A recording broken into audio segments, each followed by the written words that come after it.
Bom, agora eu vou mostrar. é, Primeiramente, eu vou mostrar a parte do código MM1K do Java, começando. Aqui é somente uma classe, entidade, com os campos tempo de serviço e o lugar na fila. Então, o item da fila ele pode ter o tempo e o lugar na fila. Aqui. A parte principal desse código fica aqui em controle MM1. Na realidade, esse código é MM1K. No entanto, como eu inicialmente fiz MM1, depois adicionei o buffer, eu deixei o nome como estava mesmo, só adicionei a parte do buffer na equação, na verdade na codificação. Aqui eu coloquei essa condição a mais, que é ele só vai adicionar na fila caso o tamanho da fila seja menor do que o buffer, ou seja, ainda tem espaço suficiente para entrar mais alguém nessa fila. Então, e criei a variável de perda e de buffer. Exato, ok. Primeiro, como eu mostrei no relatório, a parte do Java eu fiz justamente porque tem a questão do paralelismo. E em uma fila, o paralelismo ele é evidente, porque ao mesmo tempo que uma pessoa pode chegar, a outra pode estar sendo atendida. Isso é inteiramente normal. Então, o que eu fiz no Java é justamente isso. Eu calculo o tempo inicialmente aqui. Eu calculo o tempo de serviço da pessoa que foi adicionada. Então, eu pego o tempo de serviço, calculo com essa função random, o next double, ele gera um valor que é aleatório, mas possui uma distribuição uniforme. Para transformar essa distribuição uniforme em uma distribuição exponencial, eu utilizei essa função, essa fórmula na realidade. E aí esse tempo de serviço vai seguir uma distribuição exponencial, com uma média, nesse caso aqui, de 3.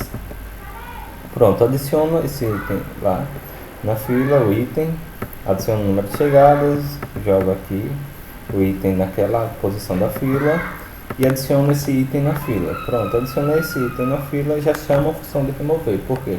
Esse foi o primeiro item, essa função adiciona, ela só é chamada quando chega alguém.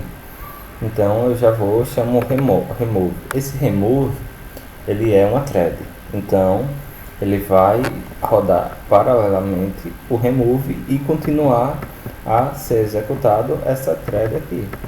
Então, como ele continua, ele vai calcular o quê? O tempo de entrada, também randômico, aleatório, de maneira exponencial por causa dessa função, com um tempo ou com uma taxa de 3 vezes 2.661. Esses dados eu peguei por conta da simulação não, do switch que eu estava analisando, que é o switch do DAA, mas poderia ser qualquer valor desde que seja maior do que o tempo de serviço. Esse valor aqui, a média aqui seja maior do que essa, ele vai obedecer à lei de Little e portanto a fila será estável. Ok, aí eu faço o tempo para o próximo entrar, né, que é o intervalo entre chegadas, que é exponencial, e coloco a thread para dormir. Quando ela acordar, ele pega, soma esse tempo de chegada aqui no total. Se não tiver espaço, ele só incrementa a perda e tenta adicionar outra pessoa. Ou seja, já passou o tempo aqui necessário no sleep para o próximo chegar. Enquanto isso, a gente está lá no remove com alguma pessoa em atendimento. Break o remove. Pronto, aqui enquanto tem alguém em atendimento, ele dá um sleep de 1. Nesse caso é só para deixar dormindo enquanto tiver alguém já em atendimento. Bom, mas aqui ele também dá um sleep com o tempo de serviço, porque ele vai ficar como se fosse o tempo em que a pessoa está sendo atendida. Ele remove a pessoa, ou seja, não tem mais ninguém em atendimento, ou seja, o servidor está disponível para o próximo. Ele adiciona o número de serviço, remove da minha fila e adiciono aqui o tempo nesse tempo total, tempo de serviço, que é só para mostrar lá na minha interface gráfica. E isso é a parte principal do controle. Na interface gráfica eu apenas faço, inicializo, né, o controle como uma variável estática e já começo adicionando. Esse while true ele vai ficar somente para ficar atualizando os valores a cada 10 milissegundos. Ele chama essa função atualiza, que atualiza os valores que serão mostrados na tela, na interface gráfica. Ok, na interface gráfica o que ele faz é o tempo médio de chegada. Ele calcula aqui o tempo médio de chegada, a taxa, a média de perda, o tempo de atendimento, o tempo de serviço e joga isso nos valores, nos meus labels da entrada. Essa é a minha parte da MM1K, com MM1K em Java, que é utilizando threads. Ok, mas eu também fiz, depois do Java, eu fiz uma função em C que eu vou passar rapidamente, porque como eu não utilizei na simulação do switch, somente inicialmente para ver o funcionamento da função em C, que agora eu fiz sequencialmente e não mais paralelamente, como eu fiz lá no Java. Tive que criar a função aqui random e a função random exponencial, porque assim como o Java você também não tem função exponencial já pré-definida, uma função aleatória que possua uma distribuição exponencial. Então eu criei uma função igual àquela fórmula lá utilizada no Java. Tem as funções entra na fila, sai da fila. No caso do C e do R, é importante ressaltar que o que foi utilizado não é mais o tempo entre chegadas que tem essa distribuição exponencial. Agora, a quantidade de pessoas que chegam naquele instante de tempo é que vai ser gerado de maneira exponencial. Isso é análogo ao tempo entre chegadas ser exponencial. Então, eu pego a quantidade de pessoas que vai entrar na fila com essa média que eu passo aqui. Na verdade, aqui não é a taxa de serviço, é 1 sobre a taxa, que é, na verdade, a média de quantidade de pessoas que chegam, a média exponencial, lembrando, que aí entra na fila, adiciona o número de chegadas, total entrada, média de entradas, isso aqui não importa muito, porque o que eu vou pegar para poder fazer o gráfico é o fila. Bom, para sair da fila a mesma coisa, gera exponencial, adiciona o número de saídas que teve, ou seja, mostra que entrou nessa função. E aí, no caso, se a saída for menor do que o tamanho da fila, ou seja, o número exponencial que você gerou é menor do que o número da fila, significa que tem uma quantidade de pessoas na fila maior, então você pode tirar essas pessoas da fila. Caso seja maior, você só vai tirar aquela quantidade da fila, aquela quantidade de pessoas que tem na fila e zera a fila, ou seja, significa que todo mundo já saiu dali. Pronto. E aí o que faz na função principal é ficar chamando entra da fila, sai da fila, entra na fila, sai da fila, em um número aqui de iterações, de forma a um bom número de iterações, de forma a estabilizar a fila, e você ter no final sua fila, ou seja, sua média. Você pode pegar esse valor e plotar lá no R. Bom, eu passei para o R justamente porque estava dando trabalho ter que gerar esse arquivo, copiar, colar no R. Então eu já fui direto para o R, faz tudo aqui mais fácil. Esse daqui é o programa principal utilizado para o simulador, tanto é que aqui já tem as leituras dos arquivos utilizados. Perceba aqui que o arquivo .csv, né?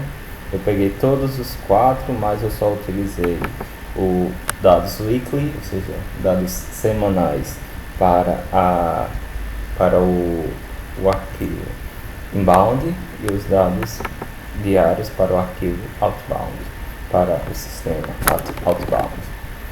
Eu pego aqui os dados, leio, atribuo a essa variável e aqui eu pego somente os dados que não têm o campo nulo, que em R são chamados campos none.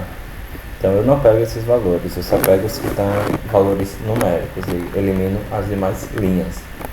Então eu pego esses valores, ok, agora eu vou ter uma matriz de dados que eu vou ter, a primeira coluna vai ser o tempo, o instante em que aquela amostragem foi pega, a média de entrada, a média de inbound e a média de outbound naquele instante de tempo, que pode ser de 5 em 5 minutos, etc. E tal.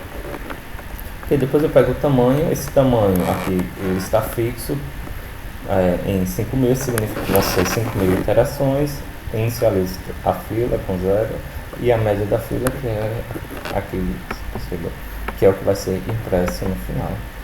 Faz um for, indo de 1 até o tamanho da fila, você gera uma entrada com a função exponencial, aqui gerando uma entrada, ou seja, um número ele vai retornar, sendo que a média, a taxa dessa exponencial é 1 sobre a média dos dados. No caso eu estou pegando aqui o outbound, que é a terceira coluna da nossa do nosso chamado matriz, da nossa matriz dados. Na realidade não é matriz, mas eu não lembro exatamente o nome. Sequencialmente eu faço a mesma coisa que está feito lá no C. Adiciono na fila, gero um número aleatório com 75 MB, com taxa de 75 MB, taxa de saída, taxa de serviço, né? E retiro somente se tiver aquela quantidade de pessoas que gerou dentro da fila, senão a fila fica zerada. Eu pego a média da fila e vou atribuindo esse valor fila para depois poder pegar essa média. Ok, aqui essa parte de baixo é para fazer a plotagem o intervalo de confiança, calcular o intervalo de confiança. Eu estou pegando aqui em 90%, que é o que faz a busca, que é utilizado aqui no meu MX e MN, que é o QNorm. QNorm é a tabela, é para pegar o valor da tabela Z, tabela estatística Z, porque tem um número maior do que 30, então eu uso Z e não T. Ok, ele pega esse valor lá para busca e tal, que vai calculando a média dos meus dados, o desvio padrão, tamanho.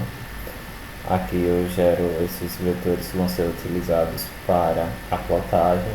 Vou atualizando aqui meu vetor de média acumulada. Nesse for aqui é feito a média acumulada. Depois é feito aquela busca que eu tinha mencionado para realizar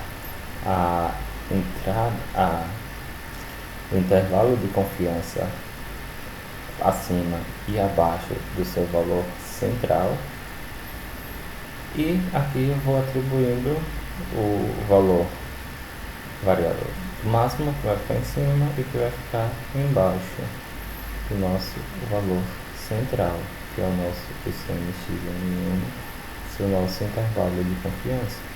E aí aqui é somente a plotagem. Eu ploto a média acumulada, a média fixa. Aqui é um gráfico, aqui é o segundo gráfico. No segundo gráfico eu ploto a média fixa, o próprio X, que é o dado no tempo, o tamanho da fila em cada instante de tempo, e aqui o var max, var min, que é o intervalo de confiança daquela média, daquele dado X, para ver se ele fica dentro da média. Dentro da média não, se o intervalo de confiança fica dentro, a média fica dentro da maioria do intervalo de confiança. Ok, o MM1K, a única mudança que fora feita aqui, eu tirei a parte da impressão, mas o que foi feito foi simplesmente pegar e verificar se o número de perdas é maior do que um dado, aqui a média de perdas seja maior do que um dado da média que eu pretendo alcançar. Ele vai encontrando o tamanho da fila, ou seja, ele vai encontrar nesse laço aqui o tamanho do buffer adequado para a minha aplicação não ter perda superior a esse tanto aqui, a essa probabilidade aqui. Inicialmente, deve-se notar que eu estou fazendo 10.000 iterações. A quantidade de iterações vai influenciar no seu tamanho do buffer. porque quanto maior o número de iterações, mais a chance de ter picos e, portanto, perdas dentro da sua fila. Ok, aí eu faço aqui, entrar aqui é basicamente a mesma coisa da fila, ele vai gerar a fila, gerar o seu vetor aqui, vai somando a perda, depois pega a média da perda, sempre que tiver perda, né, e pronto, vai ficar nesse laço aqui, até que a sua média de perda seja menor do que isso. Quando for menor ele sai. Eu tinha colocado aqui para imprimir, mas poderia botar um gráfico, etc e tal. E o último código que for entregue é esse código aqui, que é simplesmente o código do intervalo de confiança entre as amostras, aqui os dados inbound e aqui os dados outbound. Eu posso atribuir aqui. Pronto, aqui daqui para baixo, na verdade aqui foi 0,8 que eu utilizei, porque os dados eles estavam muito fora da média. Eu utilizei um valor de confiança que não é muito bom. O normal é utilizar os 95%, mas como estava fora do intervalo de confiança, eu queria saber qual era o que ficava mais próximo daquela média que eu calculei, a média desses valores aqui. Então eu fui diminuindo esse intervalo de confiança e vi que dentro de 80% a gente conseguia um deles dentro, com a média dentro do intervalo de confiança de um deles. No caso do inbound foi aqui é o outbound, na realidade aqui, dados outbound, no outbound foi o daily e no inbound foi o weekly. Ok, então é basicamente isso. Ele faz a mesma coisa lá e no final faz a plotagem dos seus dados. E foi isso, os 4 códigos, 3 em R, 1 em C e o código em Java.